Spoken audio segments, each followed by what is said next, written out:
Good morning. कैसे हैं आप सब? आई होप आप सब बहुत अच्छे होंगे and welcome to my new vlog. Morning के 6:30 बजे के आसपास का टाइम हो रहा था और यहाँ पे कुकिंग चल रही थी मेरी। और बाहर का मैंने अभी आपको व्यू दिखाया हुआ है कि मॉर्निंग में 6:30 बजे के आसपास भी ना अभी काफ़ी अंधेरा सा होता है। जैसे बाहर लाइट्स वगैरह जल रही थी ना, तो लाइट्स की ही रोशनी लग रही थी। दिन जो होता है वो थोड़ा सा लेट निकलता है और अभी शाम भी बहुत जल्दी हो जाती है, मतलब रात भी बहुत जल्दी से हो जाती है। तो बेटू के लिए अब विंटर वाली यूनिफॉर्म आ गई थी। लास्ट व्लॉग में आपने देखा होगा, क्योंकि हल्की फुल्की अभी ना थोड़ा वेदर चेंज हो गया है तो फुल स्लीव्स के कपड़े पहनने के होते हैं अभी। तो ये वाला जो व्लॉग है वो थोड़ा सा पुराना है, क्योंकि अभी मैं क्यों इतने दिन से गायब थी या इतने दिन से मैं वीडियो क्यों नहीं पोस्ट कर पा रही थी, वो आपको आने वाले व्लॉग्स में पता चलेगा। क्योंकि अगर अभी मैं बता दूँगी तो फिर ना वो मतलब फिर वो रिलेट नहीं कर पाते ना हम चीज़ों को अच्छे से। तो अभी यहाँ पे मैं बेटू को रेडी कर रही थी, नहा करके बेटू आ गई थी और उसको उसके विंटर वाली यूनिफॉर्म पहना दी थी। और विंटर वाली यूनिफॉर्म में ना टाई दी हुई है, उसकी समर वाली जो यूनिफॉर्म थी उसमें टाई वगैरह का ऑप्शन नहीं था। तो बेटू बहुत ज़्यादा एक्साइटेड थी टाई पहनने के लिए। और थोड़ा फुल स्लीव्स है और जो स्कर्ट थी उसका कलर थोड़ा अलग था समर वाली का। और अभी जो विंटर वाली यूनिफॉर्म है थोड़ा सा उसके बॉटम का ना कलर थोड़ा सा अलग है। और मॉर्निंग में ना बहुत सारे काम हो जाते हैं। जैसे मैंने मॉर्निंग के लिए जो अभी मेरे को फ्रूट्स खाने थे वो मैंने फ्रिज से बाहर निकाल करके रख दिए थे और बेटू को रेडी करना होता है। स्पेशली गर्ल होती है तो उसके हेयर वगैरह भी कॉम्ब करने होते हैं, उसमें भी बहुत टाइम लग जाता है क्योंकि बच्चे ना अपने हेयर बहुत ज़्यादा टैंगल्ड कर लेते हैं। जो भी खाने पीने की चीज़ें होती है ना सब बालों में लगा लेते हैं। तो इसलिए ना मोस्टली आपने देखा होगा गर्ल्स के ना जब छोटी होती हैं वो तो उनके हेयर ना थोड़े शॉर्ट रखे जाते हैं। कुछ लोग लॉन्ग रखते हैं बट मोस्टली ना छोटे करा देते हैं, क्योंकि बच्चों को ना बाल मेंटेन करना बहुत मुश्किल हो जाता है। सारी चीज़ें चिपका लेते हैं तो वो टैंगल्ड बहुत जल्दी हो जाते हैं। तो बेटू के ना हेयर मैं रात को ही कॉम्ब करके रखती हूँ ताकि मॉर्निंग में ना जल्दी जल्दी से कॉम्ब हो जाए। और उसके बाद ये सारे शूज़ वगैरह भी मैं उसके लिए न्यू लेकर आई थी। यूनिफॉर्म क्योंकि न्यू ली थी ना तो उसके पुराने वाले शूज़ भी ना पुराने हो गए थे, तो फिर मैं ले ही रही थी तो मैंने ये भी ले लिए थे। और उसके बाद चली गई थी बेटू स्कूल के लिए और अब मेरे को अपने सारे काम जो थे उन पे लगना था। तो कपड़े वॉशिंग के लिए मैं लगाने वाली थी बट अभी जो ये था क्लॉथ वॉश करने के लिए लिक्विड था ये ख़त्म हो गया था, तो मेरे को इसको रीफ़िल करके रखना था। इस बार मैंने बड़ा वाला रीफ़िल पैक ही मंगा लिया था। छोटा जो 1 लीटर वाला होता है ना कब ख़त्म हो जाता है पता ही नहीं चलता। और पहले मैं एरियल यूज़ कर रही थी और इस बार मैंने सर्फ एक्सेल का लिक्विड मंगवाया था। इसकी फ्रेगनेंस काफ़ी अच्छी है, उसकी भी अच्छी थी बट थोड़ा सा कुछ चीज़ों को हम यूज़ करके बोर हो जाते हैं ना, तो थोड़ा सा इसलिए मैंने चेंज के लिए इस बार एक्सेल का मंगवाया था। और वैसे भी हम चीज़ों को ट्राई नहीं करेंगे तो हमें पता कैसे चलेगा कि पहले वाली अच्छी थी या अभी वाली अच्छी है। इसलिए फिर मैंने थोड़ा सा चेंज भी कर दिया था। और उसके बाद ना ये जो बाहर दिवाली में डेकोर वगैरह करा था ना ये काफ़ी ना गिर गिर करके आ रहा था, क्योंकि बाहर कोई भी हमने नेल वगैरह से मतलब कुछ टिकाया नहीं था, सब टेप मार मार के टिकाया हुआ था। तो वेट वगैरह पड़ने से ना कुछ चीज़ें गिर रही थी। जैसे इस साइड की जो 2 लड़ियाँ थी ना ये फ्लावर वाली ये भी निकल गई थी, तो फिर मैंने कहा ये आधी आधी चीज़ें गिर रही हैं। और अभी काफ़ी दिन भी हो गए थे दिवाली को गए हुए। ये व्लॉग भी काफ़ी पुराना है बट दिवाली के बाद भी कुछ दिन हो गए थे, 1 हफ़्ता करीब। तो उसके बाद निकाल ही देते हैं, 1 हफ़्ता काफ़ी होता है सारे जो फेस्टिवल्स वगैरह चलते हैं।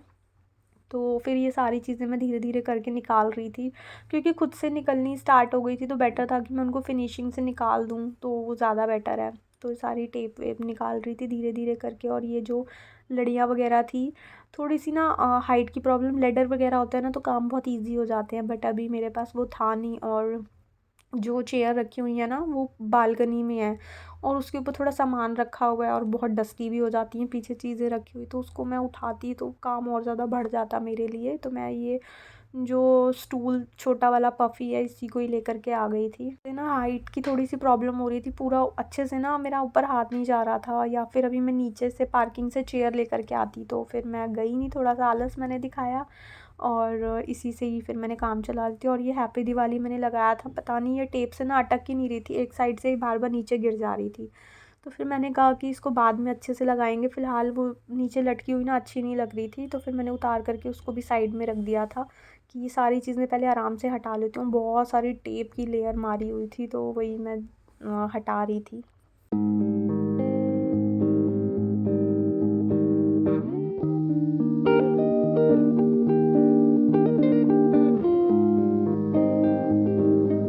और हाथ ना जाने की वजह जैसे ना कहीं से तो मैंने थोड़ा सा ऐसे तेज़ी से खींच दिया था, तो मेरे को लग रहा था कि कोई कोई लड़ी, मतलब एक आधी लड़ी तो उसमें से ख़राब भी हुई है। तो अभी आगे जा कर के देखती हूँ कि कौन सी वाली लड़ी ख़राब हुई है। वैसे ये वाली जो ब्लैक वाली लड़ियाँ हैं ना, और ये स्टार वाली लाइट की, बहुत पुरानी है। मतलब काफ़ी बार हमने इसको यूज़ कर लिया होगा, आपने देखा होगा नीचे भी हम डेकोर वगैरह करते हैं, तो ये स्टार लाइट तो मैं लेके जाती ही हूँ। तो बहुत पुरानी हो गई हैं, अगर टूट भी गई हों तो इनको मैंने, मतलब पैसा वसूल हो चुका है सारा। और ब्लैक वाली लड़ियाँ तो उससे भी ज़्यादा पुरानी हैं। तो हाइट नहीं जा रही थी, थोड़ा सा मैंने झटके से खींचा तो एक आधी तो कोई लड़ी टूटी ही थी मेरे से। तो इसलिए ना आकर के मैं दोबारा चेक कर रही थी कि कौन से वाली मतलब जल रही है, तो उनको मैं पैक करके रखूँ, और जो फिर डिस्कार्ड करनी है उनको मैं निकाल दूँ। क्योंकि अननेसेसरी ऐसे क्लटर इकट्ठा करके रखने की कोई नीड नहीं होती ना। फिर घर भरा भरा सा हो जाता है, अगर आप ख़राब चीज़ों को घर से निकालोगे नहीं तो अच्छी चीज़ें कहाँ रखोगे। भी चीज़ें हम यूज़ करते हैं ना, उसके बाद उसको हम रखते हैं, जब चाहे वो कपड़े हों या कोई भी सामान हो, अगर यूज़ करने के बाद वो ख़राब हो गया है या उसकी अब नेक्स्ट टाइम नीड नहीं है, तो उसको फिर हमें अलग कर देना चाहिए। नहीं तो फिर वही स्टोर करने में स्टोरेज की प्रॉब्लम आती है। तो सारी लाइट्स को ना मैंने साथ साथ चेक कर लिया था। जो एक लड़ी उसमें से ना टूट गई थी, मतलब बिना प्लग के मैं उसको यूज़ करती, वो जो मतलब प्लग हट निकल गया था उसका, अगर उसमें प्लग लगाऊंगी तो वो चल जाएगा। बट एक लड़ी में मैं प्लग लगवाऊंगी तो फिर उतने में तो न्यू आ जाती है। तो वो वाली लड़ी फिर मैंने अलग कर दी थी, बाकी जो थी उनको मैंने अच्छे से पैक करके रख दिया था। तो और उसके बाद ये जो फ्लावर वाली लड़ियाँ थी वो भी मैंने साइड कर दी थी सुलझा करके। आपस में ना अटक बहुत ज़्यादा जल्दी से जाती हैं ये। इनको स्टार वाली लाइट्स को तो मैं बहुत अच्छे से सेट करके रखती हूँ, बट फिर भी ये उलझ जाती हैं। मुझे इसको अच्छे से, मतलब कैसे मैनेज करके रखते हैं वो नहीं हो पाता। इन वाली लड़ियों को मैं अच्छे से रोल बना करके रखती हूँ। तो देखो ये वाली लड़ी अभी मैंने चेक करी, ये ठीक थी। जो ये वाली छूटी हुई है ना, इसका प्लग निकल गया था।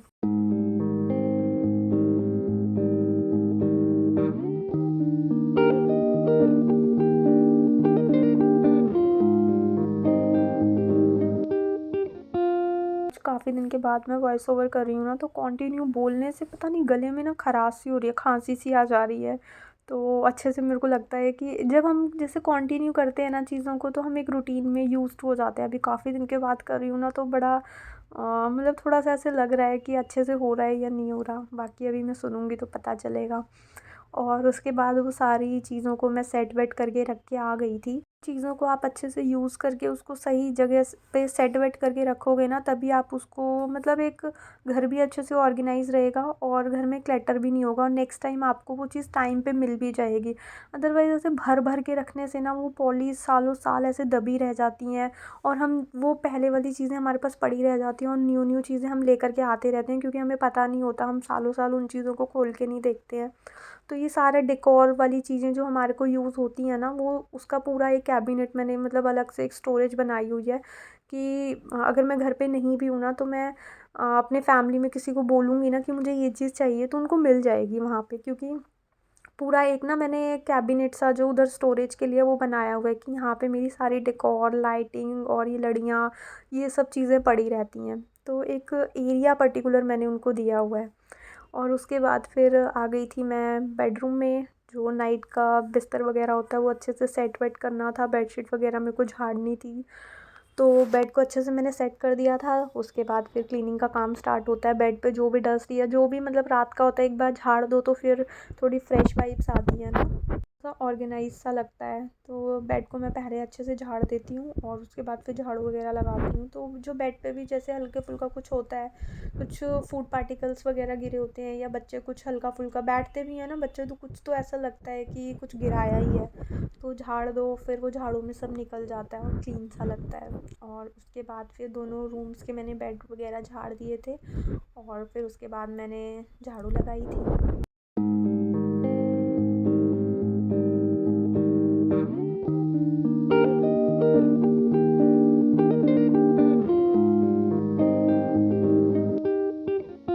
चीज़ों को जब हम ऑर्गेनाइज़ करके रख देते हैं और सिंपल झाड़ू भी लगा के कुछ छोड़ दो ना, तो घर एकदम नीट एंड क्लीन लगता है, अगर आप डेली डस्टिंग करते हो तो।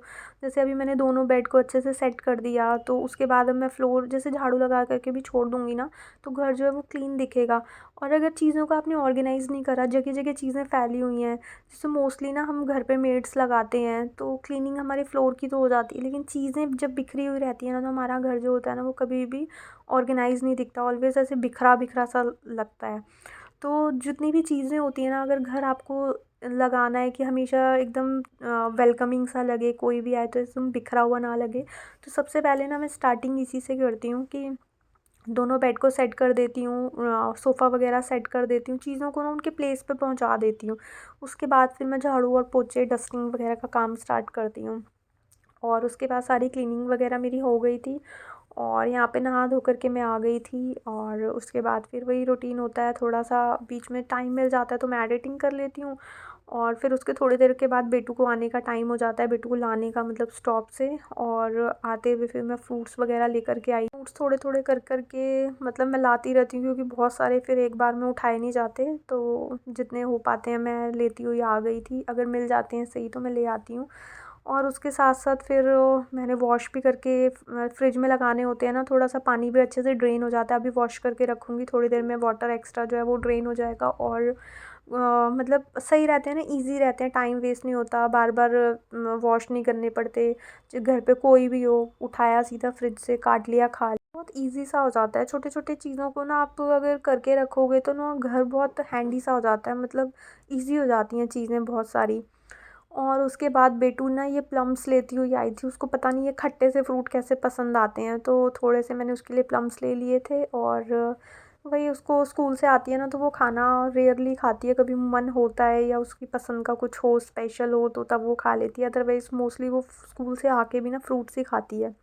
तो अभी वो प्लम्स लेकर के आई थी अपनी मर्ज़ी से, तो उसके लिए मैं यहाँ पे प्लम्स कट कर रही थी और एक पीस मैंने खा कर के देखा, इतने ज़्यादा खट्टे थे। और जिनसे मैं लेकर के आई थी उन्होंने बोला था कि नहीं ये मतलब अच्छे वाले हैं, ये सारे मीठे निकलेंगे, और अभी खाए तो मेरा बिल्कुल दाँत किटकिटाने लगते हैं, इतने खट्टे खट्टे फ्रूट खाए नहीं जाते। तो यहाँ पे मैंने प्लम्स पेटू के लिए कट कर दिए थे। और बस इसी के साथ आज का व्लॉग भी मैं यहीं पे एंड करती हूँ। होप आपको ये व्लॉग अच्छा लगा होगा। अगर आपको ये व्लॉग अच्छा लगे तो इसको लाइक शेयर एंड सब्सक्राइब ज़रूर करना। मिलेंगे एक न्यू वीडियो में, till then take care friends.